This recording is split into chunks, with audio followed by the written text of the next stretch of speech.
जय हिंद, जय भारत, जय छत्तीसगढ़। स्वागत है आप सभी के एजुकेशन हब में। आज हम लोग देखेंगे पाकिस्तान और चाइना के साथ भारत का युद्ध। ठीक है, पहले देखते हैं भारत और चीन का युद्ध और उसके समझौते। ठीक है, भारत जब आज़ाद हुआ 1947 में 15 अगस्त के दिन, और 14 अगस्त 1947 को जब पाकिस्तान का जन्म हुआ। ठीक है, तो उसके बाद भारत जो है वह स्वतंत्रता प्राप्ति के पश्चात जो है बहुत सारे उसके सामने समस्या थी हमारे पास। ठीक है, गरीबी थी, अंग्रेज पूरी तरह से लूट कर चले गए थे, चूस कर चले गए थे। ठीक है, सारे धन वगैरह वो मतलब जितने साल तक उन्होंने शासन किया उतनों में 42 से 46 ट्रिलियन डॉलर लेकर गए। यानी कि चाइना और अमेरिका दो बड़ी महाशक्तियां हैं धन के मामले में। उन दोनों को भी अगर मिला दिया जाए तो भी उससे ज़्यादा का धन वो लोग चुरा कर मतलब लूट कर लेकर गए थे। ठीक है, तो भारत चाहता था कि किसी भी प्रकार से न पाकिस्तान से, न चाइना से, न किसी से भी मतलब युद्ध ना हो, और कोई भी मतलब अभी अभी आज़ाद हुए हैं तो कोई भी मतलब हमारे पर ऊपर आक्रमण न करे। इसलिए जो है चीन से युद्ध न हो, और इसकी भारत काफ़ी हद तक कोशिश करता रहा, और भारत युद्ध न हो यह टालता गया। ठीक है, भारत जो है चीन से युद्ध को टालना चाहता था। उस समय पीएम जो थे वो जवाहरलाल नेहरू थे, और उनका यही मानना था कि अगर किसी भी प्रकार से युद्ध ना हुआ तो ही भारत की स्थिति अच्छी हो पाएगी। सही भी सोचना था। और उन्होंने चीन से इसके लिए समझौता किया। चीन से जो समझौता किया उसे पंचशील सिद्धांत के नाम से जाना जाता है, फिर पंचशील समझौता के नाम से जाना जाता है, जो कि 1954 में हुआ था।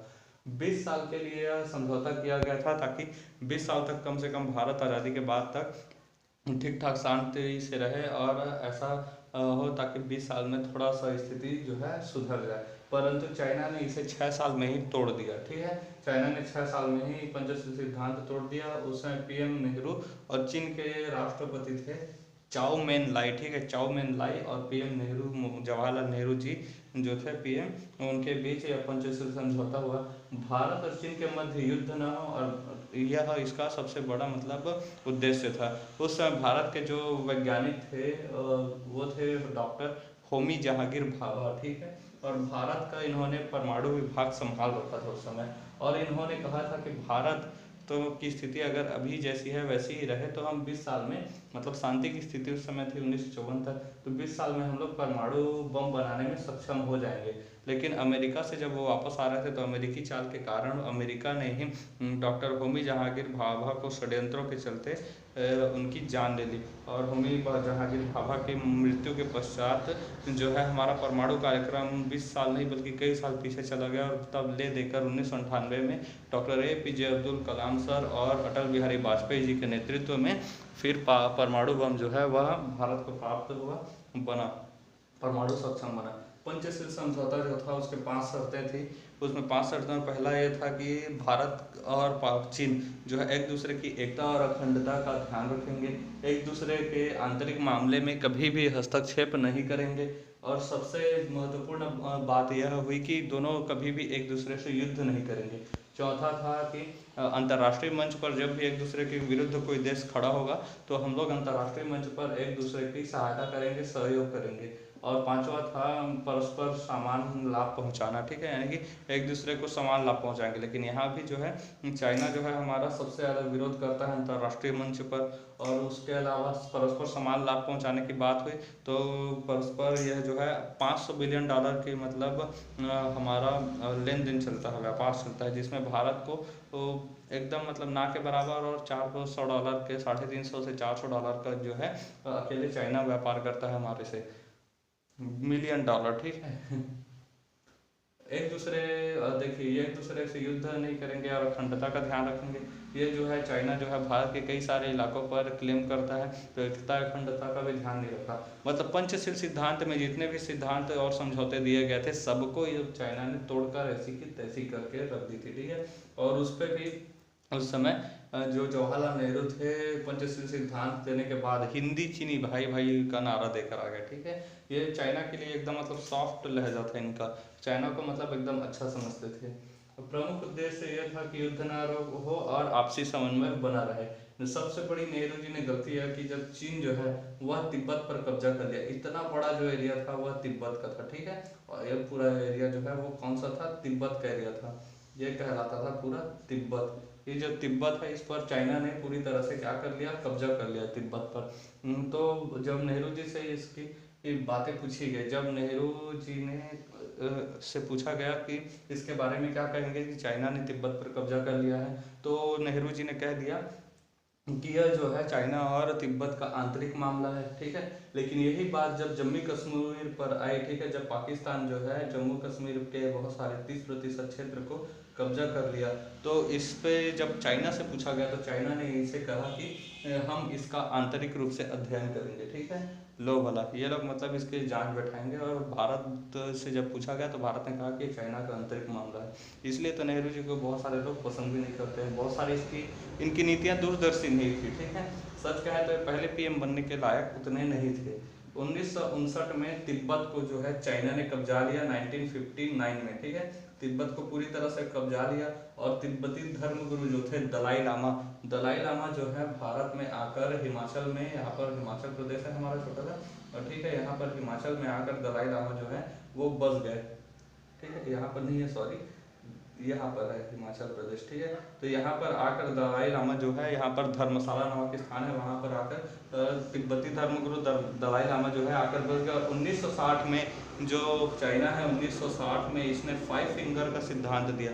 5 फिंगर के सिद्धांत के तहत इसने माना कि ये जो तिब्बत है, ये तिब्बत जो है उसकी हथेली है। और ये जो लद्दाख वाला यानी कश्मीर वाला जो लद्दाख वाला एरिया हो गया, ये नेपाल का एरिया हो गया, ये सिक्किम हो गया, ये भूटान हो गया, और ये थोड़ा सा अरुणाचल का हिस्सा, ये 5 जो हैं इसकी उंगलियां हैं, ठीक है। ये हथेली है और इसकी उंगलियां हैं 5। इस प्रकार से पांचों को अपना दावा करता है, ठीक है।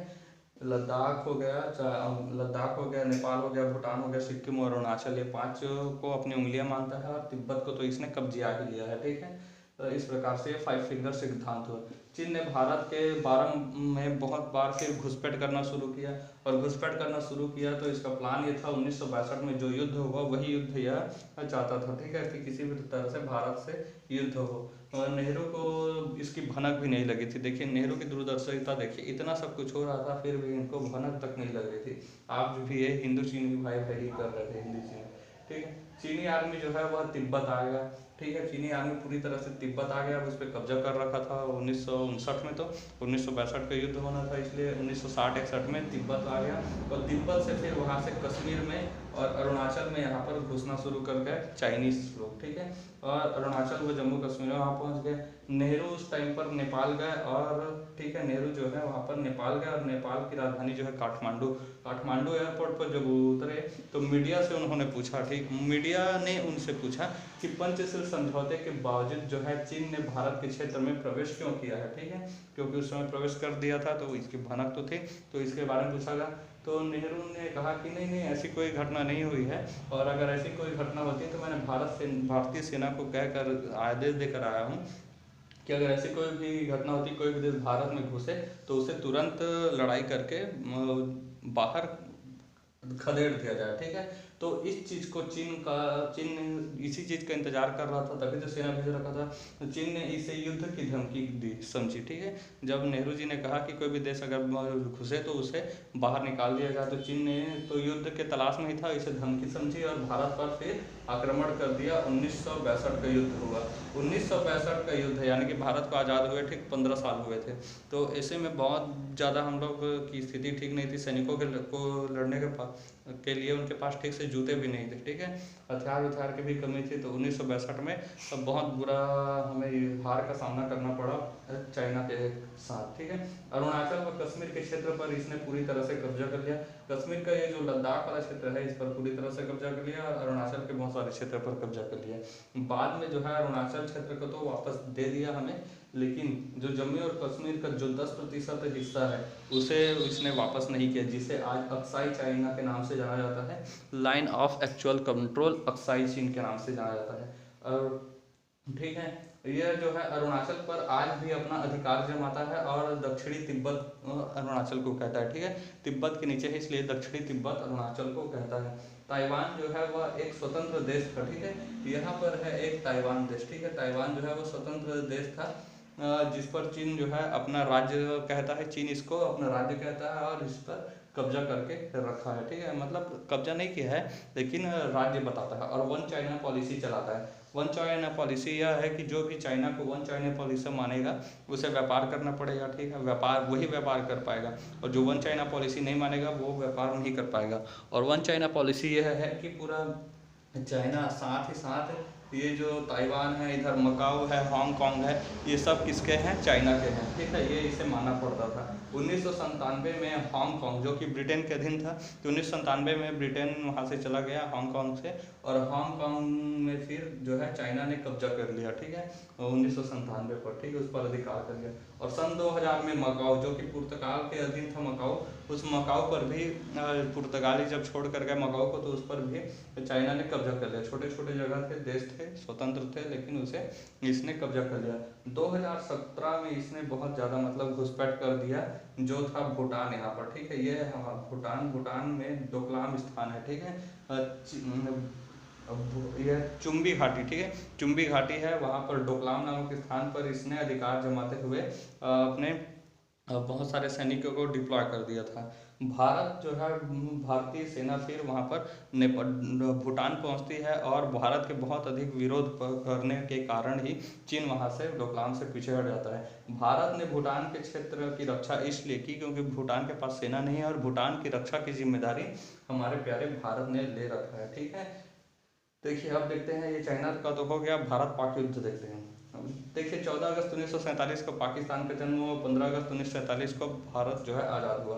1948 में कश्मीर का जो 30% क्षेत्र है, 30% क्षेत्र कश्मीर का, उस पर राजा हरी सिंह की बेवकूफ़ी और शेख अब्दुल्ला के हरामीपन के कारण जो है पाकिस्तान के आतंकवादी घुसकर इतने क्षेत्र पर कब्जा कर लिए, और नेहरू जी की बेवकूफ़ी के कारण यह यूएनओ में अटक गया, ठीक है। और 1956 में जो है इस्लामिक राष्ट्र पाकिस्तान ने खुद को घोषित कर दिया, ये हो गया इस्लामिक राष्ट्र, ठीक है।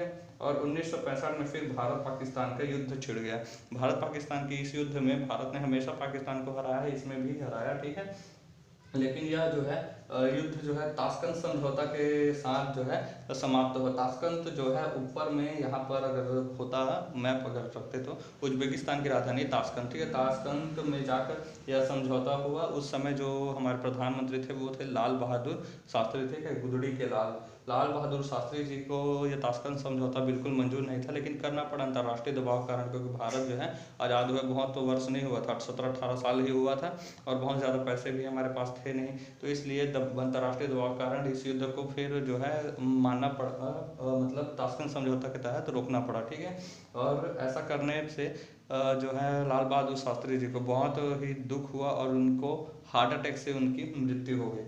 1971 में जो है बांग्लादेश, देखिए पाकिस्तान जो था, ये जो था ये पश्चिमी पाकिस्तान था, और यहाँ पर जो ये है बांग्लादेश, ठीक है, आज बांग्लादेश है, उसे पूर्वी पाकिस्तान के रूप में जाना जाता था।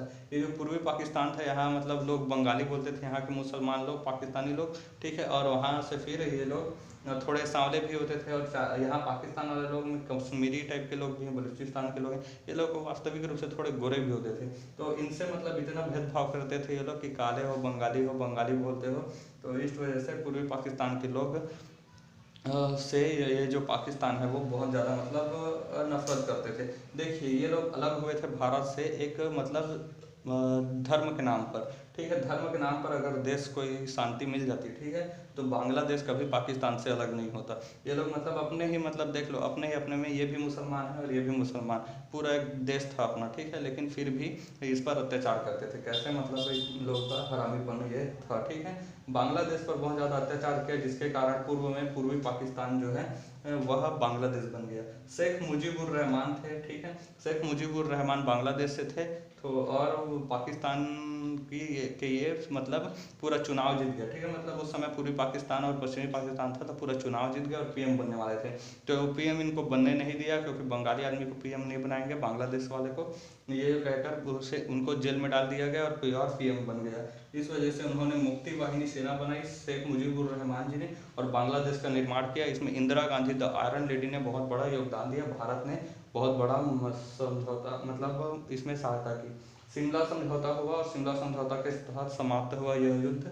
शिमला में बैठे और शिमला में बैठकर फिर 93,000 पाकिस्तानी सैनिकों ने भारत के खिलाफ मतलब भारत के आगे मतलब सरेंडर कर दिया, ठीक है। ऐसा किसी भी मतलब इतिहास में उठाकर देख लीजिए, एक साथ 93,000 सैनिकों ने आज तक सरेंडर नहीं किया है। इतनी बड़ी शर्म की बात है पाकिस्तान के लिए, और आज भी चाहते हैं कि भारत पर कब्जा करेंगे वह। पाकिस्तान ने सरेंडर कर दिया और 1972 में फिर बांग्लादेश जो है स्वतंत्र राष्ट्र घोषित हुआ। 1984 में विश्व का सबसे ऊंचा और सबसे ठंडा युद्ध का मैदान था यहाँ पर सियाचिन ग्लेशियर, ठीक है। उस सियाचिन पर इन्होंने युद्ध किया और युद्ध के फलस्वरूप जो है भारतीय सेना ने ऑपरेशन मेघदूत और ऑपरेशन राजीव चलाया इंडियन आर्मी ने, और पाकिस्तान को बुरी तरह से मारपीट कर खदेड़ दिया। 1999 में एक बार फिर पाकिस्तान ने जो है हमारे यहाँ पर ये कारगिल में युद्ध घुसपैठ कर दिया, ठीक है। और घुसपैठ करने के बाद भारतीय सेना ने ऑपरेशन विजय चलाया और भारतीय वायुसेना ने ऑपरेशन सागर चलाया और इसके तहत जो है युद्ध में भारतीय सैनिक जीते, ठीक है। इसमें बहुत सारे लोगों को परमवीर चक्र मिला, 3 लोगों को मुख्य रूप से कैप्टन अनुज नायर, कैप्टन योगेंद्र सिंह जी को और कैप्टन विक्रम बत्रा को। इसके अलावा अर्जुन नायर नहीं, कैप्टन जो थे बिहार वाले थे मनोज कुमार जी, ठीक है, मनोज कुमार जी को, और कैप्टन अर्जुन नायर जी को जो है वह महावीर चक्र मिला और बाकी 3 को परमवीर चक्र और बहुत सारे लोगों को अन्य सम्मान जो है प्राप्त हुए थे। 1984 में स्वर्ण मंदिर में सिख विद्रोही जो थे वो घुस पड़े थे और बहुत सारा यहाँ पर वायलेंस हुआ, जिसकी वजह से ऑपरेशन यहाँ पर ब्लू स्टार चलाया गया। इंदिरा गांधी जी उस समय सरकार में थी, ऑपरेशन ब्लू स्टार चलाया गया और जो सिखों को उस मंदिर से बाहर निकाला गया। वायलेंस भी बहुत ज़्यादा हुआ, ठीक है। अब जो पुलिस वगैरह थे या सैनिक थे वो जो है मंदिर में चप्पल जूते पहनकर घुसे थे, ठीक है। अब बंदूक लेकर दौड़ रहे हैं, मंदिर अंदर घुसना भी पड़ गया तो चप्पल पहनकर ही जूते पहनकर ही घुसेंगे, ठीक है। और बहुत ज़्यादा वायलेंस हुआ और यहाँ तक कि गुरु ग्रंथ साहिब के कुछ पन्ने भी फट गए और इस वजह से जो पूरी सिख समुदाय थी वो इंदिरा गांधी जी से खफा थी। इंदिरा गांधी जी के 2 बॉडीगार्ड थे, वो भी सिख ही थे और उन्होंने गोली मारकर फिर इंदिरा गांधी जी की हत्या कर दी। 2008 में होटल ताज मुंबई के, ठीक है, ताज होटल मुंबई में कसाब और उसके आतंकवादी घुसे और इसके लिए ऑपरेशन ब्लैक टॉर्नेडो चलाया गया, ठीक है। और इस प्रकार से भारत और पाकिस्तान जो है बहुत बार एक दूसरे से युद्ध में फंसते रहे। हमेशा पाकिस्तान ने ही युद्ध प्रारंभ किया। उरी में भी जो सर्जिकल स्ट्राइक हुई थी, उसके बाद जो बालासोर जो एयर स्ट्राइक हुई थी, ठीक है, वो सब भी पाकिस्तान की वजह से ही हुआ था। पाकिस्तान ने ही शुरुआत किया था, ठीक है। इतना सब था भारत पाक युद्ध और भारत चाइना युद्ध। इसके बाद जो है जो विश्व में अन्य छोटे बड़े युद्ध हैं उनके बारे में देखेंगे और कल से विश्व का इतिहास शुरू हो जाएगा। वो 2-4 क्लासें चलेंगी, उसके बाद इतिहास जो है पूरी तरह समाप्त हो जाएगा। मिलेंगे नेक्स्ट क्लास में, तब तक के लिए जय हिंद।